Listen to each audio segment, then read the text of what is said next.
Shalom, perkenalkan nama saya Melin Junetun Liu. Saya dari Prodi Pendidikan Agama Kristen kelas F semester 2. Jadi di sini saya akan menjelaskan sedikit tentang periodisasi sejarah gereja Indonesia menurut T.H. Van Denen. Pertama-tama saya akan menyampaikan arti periodisasi.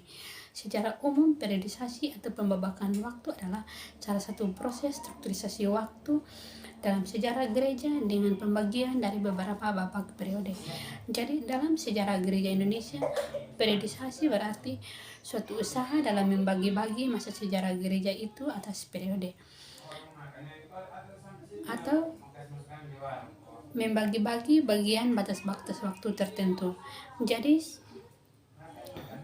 cara pembagian periode itu bermacam-macam.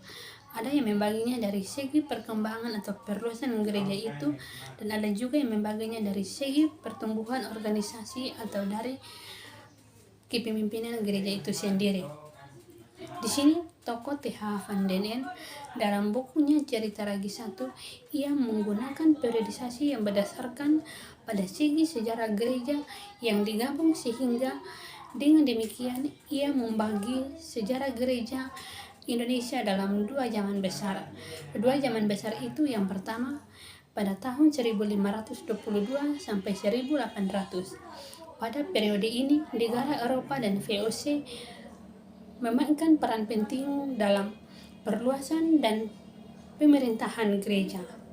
Di pihak lain, pekabaran Injil diselenggarakan oleh suatu lembaga gereja dan membawa serta bentuk ibadah dan ajaran yang berlaku di dalam gereja itu.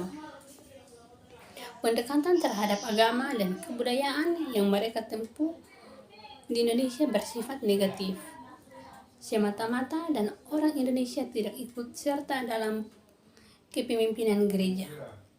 Organisasi gereja bersifat hierarkis dan dipimpin oleh orang-orang barat.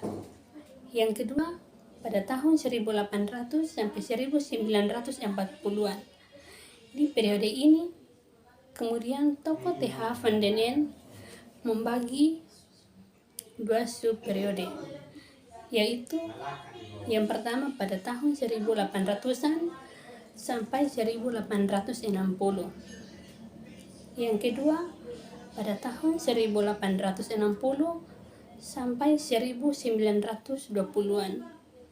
Pembagian ini didasarkan atas faktor keperluasan, faktor pula berpikir para sending atau misionaris, faktor peranan orang-orang Indonesia dalam kehidupan gerejani, dan faktor perkembangan di bidang politik.